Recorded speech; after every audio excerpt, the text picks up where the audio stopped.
I wouldn't investigate those noises coming from the dark. This world is a strange one. Humans fear the dark, we always have, but it's not without a good reason. Before we built up large cities, before electricity became our safety blanket, we became prey to the things in the dark, whether that was highwaymen who wanted our hard-earned money, or creatures who were desperate and starving. The dark meant the unknown, and the unknown could mean death. And even if you have a flashlight, that just means you can see what's about to kill you. So, here are 6 real nighttime monster encounters. But first, I need your Twitter scary stories, so be sure to send me your story at darknessprevails.org/submit. And while you're there, be sure to check out our donation page at darknessprevails.org/project. We need help renovating our website, so donate even $1 and I'll give you a shout out on this channel.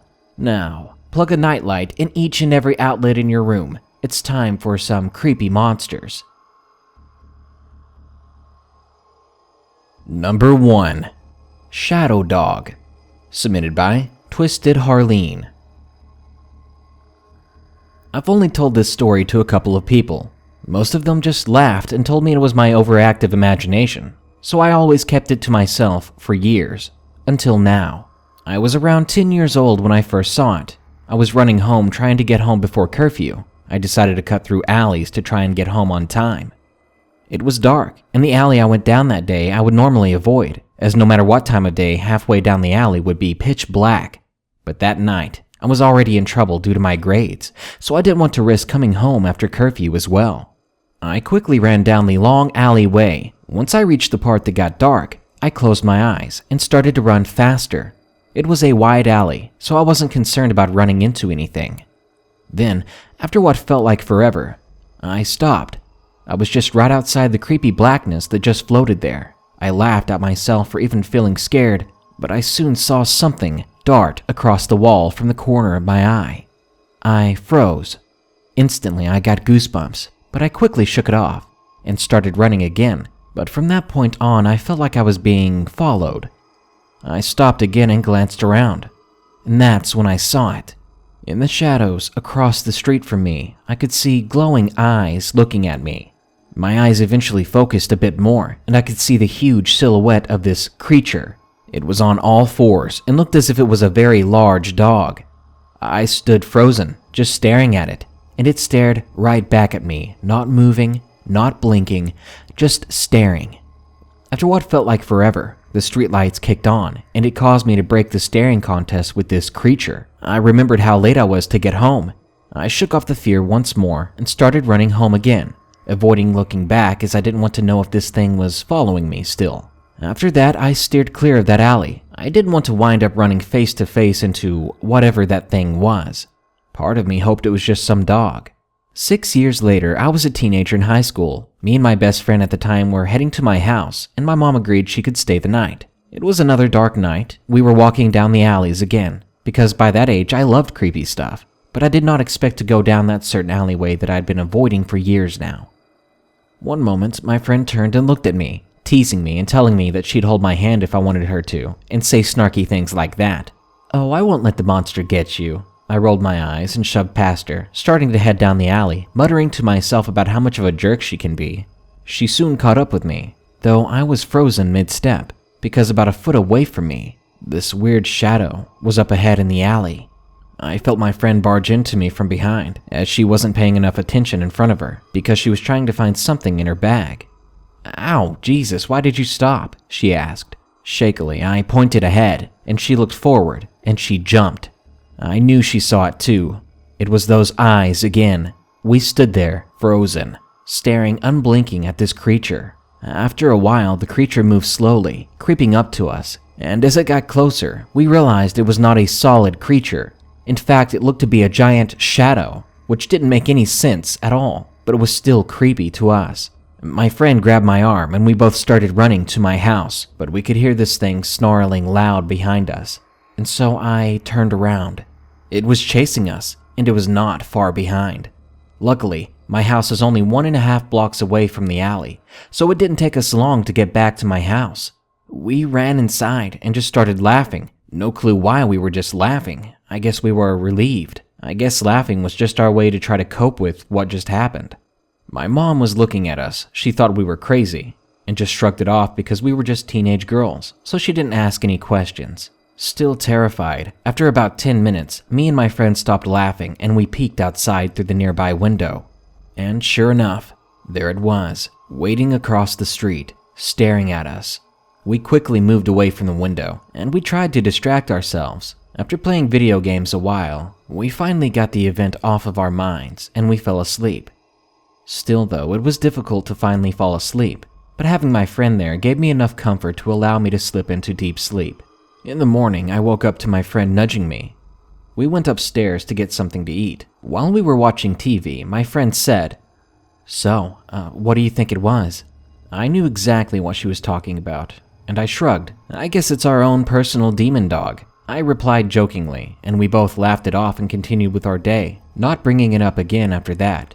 We no longer went near that alley. Even though the shadow is no longer strictly in that area, it still creeps me out. To this day, I still see the shadow dog. I'm not sure if she still does, because we are no longer friends. Though now when I see it, I feel no fear, because to be honest, it never tried to hurt us, I think. Maybe I just tried to convince myself that just like any other dog, it just wants to run and play. Just the other day when I peeked out the window one night, I saw that shadow dog and its glowing eyes. It knows where I am. It sees me just as well as I saw it. Number 2. Branches. Submitted by Ulrich147. My family and I had to move due to my dad's work. Most of my family are light sleepers. This is important later. I also used to listen to Native American legends and myths, stories about Wendigo, Skinwalkers, etc. Not all of them were believable, but I really enjoyed the ones that sounded so true. Call me morbid, I guess. The only problem is the stories make me jumpy, and now I can't enter a room without looking around first. The house we ended up moving into was nice, but it was in the woods and had trees all around, so it was pretty creepy. On one of the first nights I was there, I woke up to hear scratching at my window. It sounded like a branch tapping at my window. I really wanted to go outside and break off that branch, but my paranoia got the better of me. I didn't want to go outside, I was already creeped out, so I just decided to go to the kitchen and get some water. There were branches scratching the windows in there too, and I realized it was probably the wind. I had a quick breath of relief and a quick laugh at myself, and I went back to bed feeling stupid for not thinking of wind sooner. The following morning, I see my brother pouring a bowl of cereal. I grab a bowl and do the same thing. I ask him, "How about that wind last night? Must have kept you up too." He looked at me like I was crazy and asked, "What wind? I slept like a baby." This hit me like a ton of bricks. My brother is the lightest sleeper I've ever known. So I ran outside to find deep scratches in my window. And I saw that none of the branches around any of the windows are actually close enough to scratch them. And on some of the windows were smeared, long, thin fingerprints. Number 3. The Limping Man. Submitted by the ScaryPsych. I remember this event as if it was yesterday. Now, I'm not such a hero at writing, but I will do my best to write my experiences down as they occurred. I was around 9 or 10 when I first saw it. I had watched a pretty scary movie the day before, so my mom thought that I was only scared of the film and had a nightmare. I woke up in the middle of the night, and I looked outside. Like I did a lot of times before, I found it peaceful. My mom and I lived in a quiet neighborhood, and nothing ever happened there. We lived in a small house. It was one story. We did have a garden and a back door. It was one bedroom, so my mom and I slept in the same room. There was an improvised wall made of our wardrobes. I had the right side, meaning that I slept by the window. As a kid, I used to have nightmares, so I woke up in the middle of the night a lot. So this night so far wasn't really strange. However, what I saw after that scared me really deep. Below, I could see an all-black figure. It looked to be about 8 feet tall. It looked like all of its bones were broken, and it had a round red shape on top of its head. Even as a child, I realized that this was not normal, so I quickly hid under my sheets before I peeked out of the window again. This thing was looking up at me. We stared at each other for God knows how long, and that's when it started to limp towards my window. I screamed. I ran around the wardrobe and threw myself into my mother's bed. I woke her up, but she was asleep after a few seconds. I peeked around the wardrobe and looked out the window. Now the figure was nowhere to be seen, but I did not dare look too long. The following week, nothing happened. At that house, I never saw it again. Unfortunately, I did see it once more, elsewhere. This time, I was staying at my grandma's house. I was 11, and my mom was in the hospital because she had broke her ankle. I didn't mind because my grandma is one of the nicest people I've ever known. Anyway, I was walking to go and get my dog Pluto. I had named him after my stuffed animal that I gave to my grandpa that he was buried with later. My grandmother lived in a small village right next to a forest, and as I walked, I saw it looking at me through the tree line. As it noticed that I knew it was there, it made a funny gesture towards me and walked back into the woods. Pluto was in a ball, curled around one of my legs. This was the first time I've seen him so scared of anything, so of course this only terrified me. I quickly ran back to my grandma's house, and I never saw that thing again. But I know that it's lurking somewhere. This may sound strange, but I have no reason to lie. It's just a gut feeling, I guess. I hope I never see it again, but something tells me that I will. Number 4. The Creature Under My Bed. Submitted by Ashley B. It was just an average night during the summer. I was playing until 3 or 4 in the morning on my PC with friends. We had lost the game we played, and I'd gotten tilted, as players in the game would call it. I decided I wasn't going to win anymore and logged off, and I walked up the staircases from the basement to the top floor where my bedroom was. All the lights were off, as it was so early in the morning, and everyone in my house was fast asleep. On the top floor of the house, it's like a T-shape, a long hallway that splits into 2 other hallways, with my brother's bedroom on one end and mine on the other. I was half asleep already when I was walking down the pitch-black hallway, my hand dragging across the wall so I knew when to turn. I saw a glow coming from my brother's end of the hallway, and I told myself he was still up, most likely talking to girls on his phone. I turned my head the other way and saw only darkness leading into my room. Now, I'm not one to be scared of the dark, but when I was walking into my room that night, I got a sudden chill down my back, and I quickly jumped into my bed. I was used to seeing the moonlight come through my window and to shine on my furniture and clothes scattered along the floor. Sometimes I would scare myself and think that they were monsters watching me. Of course, I knew this was absurd, but I still hid under the covers. My cat always slept with me on the corner of the bed next to my pillow. She was fat and extremely lazy. Keep in mind that her front claws had been declawed, but she still had her back claws. Now, my room was set up strangely. As soon as you would walk in, on the immediate right would be my bunk bed. I used to share a room with my sister, but she moved out a couple months ago. The end of the bed was what greeted the doorway, but since it was a bunk bed, it had beams going horizontally holding the bed on top of me up. The beams closed off that side of my bed, so I could only get off from the side. I was just starting to calm down when I heard the sound of scratching from under my bed. It was like if you had something stuck to a piece of paper and you were trying to get it off, if that makes sense. My cat was unsettled by this, and she had her head upright, her ears pointing straight up. My heart was already beating fast, and I didn't want to be scared anymore, so I dismissed it as the wind from my open window, blowing a piece of paper I left on the floor. Still, I was frozen in my bed, curled in a ball when I heard it again. Only this time it was louder, more rough and more deliberate. It was like they had gotten bored of the paper and started scratching the wall with their nails, the same wall that the other side of my bed shared. My cat responded to this as well and jumped off of my bed and crawled underneath. I tried to grab her before she left. I was extremely scared, and I didn't know what would happen to her. A few moments of terrifying silence, and then I heard hissing and growling emitting from her. Instead of hearing growling from the other thing I thought was under my bed, I heard shh. It was shushing, like a person quieting a kid who was interrupting them. My cat then let out a strange noise, and I felt something under my bed leave, the mattress drooping down where it was, as if it was being pushed up by a large object.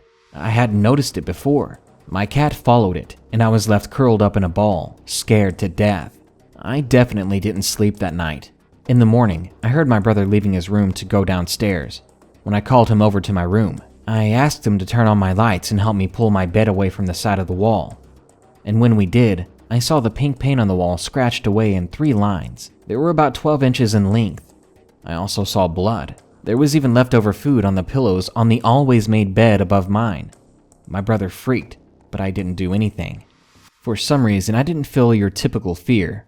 I don't know why, really. I instead shoved my bed back over it, locked my window, and went downstairs. I was eating my breakfast silently as my brother told my mom what we had seen.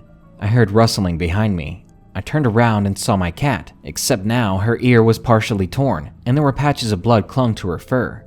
Her back paws were dark red. I tended to my cat, but I found that the blood was not hers. I didn't sleep in my bedroom for a while. Number 5. White Skinwalker. Submitted by Luke. I was 11 years old, and I was getting back home from a party. On the way, we were walking past a forest. Now, I've crossed this forest a lot of times, and every time it always creeps me out. I always keep my eyes on my surroundings. I never know what to expect on this portion of the road. I've heard scary stories before and strange sightings that took place on this road. Maybe part of me wanted to be on this road, wanted to see something myself. But still, I was scared. Sure enough, I soon saw something in the middle of the road up ahead. Something that appeared to be much larger than myself. I stopped immediately. I stared at it.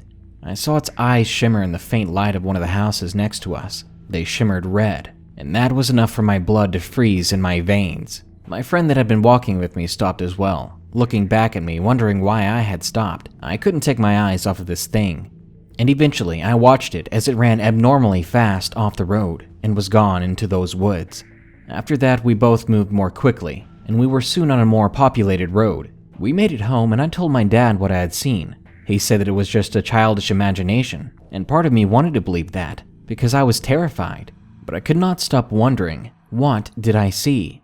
I remembered back to this thing. It was large for sure, something that was bigger than 6.5, maybe 7 feet tall. But it seemed very light. It moved very quickly and very easily, and it looked like it hadn't eaten in a while. I saw it on another night. This time we were in a car, driving past that same patch of road. This time I got a closer look at it. It was very skinny, very tall, and it was very, very white. But this time I saw that it was closer down the road, toward my house. I couldn't help but feel worried. Back at home, I could not stop watching the tree line near the house. I was expecting to see something moving, something burst out of the woods. That night, I could not sleep. Around 3 in the morning, I got up and looked out my window, still paranoid. I almost had a heart attack. That same thing as before. It was in the backyard, just beyond the fence, right at the tree line. Its shimmering red eyes were staring at me, and that made me wonder, had it been watching my window this whole time, expecting to see me, knowing where I was at? By then I was sure it was following me. But what did it want? Why was it following me? What the hell was it? That night I ran to my mom and dad's room and jumped in their bed crying, telling them what I saw. Thankfully, even though they were a bit upset with me, they let me sleep with them. I never saw that thing again. I'm turning 24 soon, but I'll never forget that thing I saw so many years ago. And number 6, Werewolf in Nevada. Submitted by HenaraDrathmir. About 2 years ago in Nevada, I was part of the government school, the Job Corps. Some students actually lived in the dorms of the school.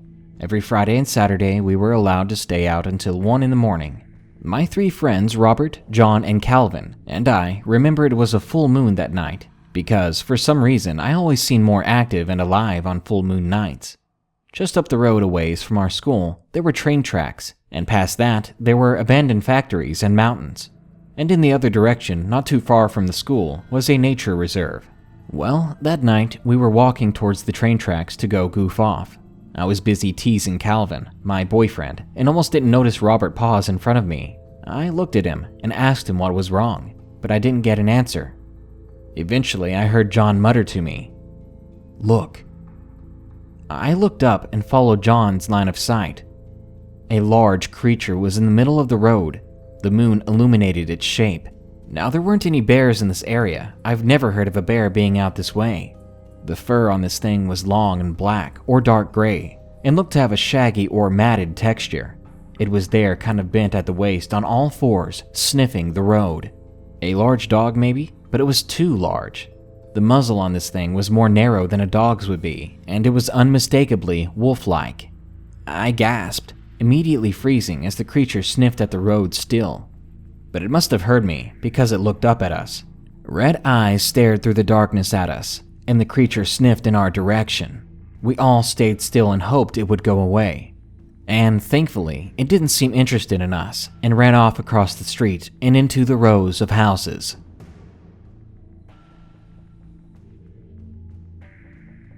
In most of the world, the night is a regular thing. Half the day filled with sunlight, half the day without it. But it is the latter half of that day when things turn sinister. The dark provides cover for killers and monsters. Nocturnal creatures reign and search for prey, and most everyone else is in bed. So if you're caught alone in the woods or the streets at night, no one will be around to hear you scream. Good night. Be sure to like, share, comment, and subscribe if you enjoyed the video. And be sure to check out the website to donate or submit a story at darknessprevails.org. Thanks.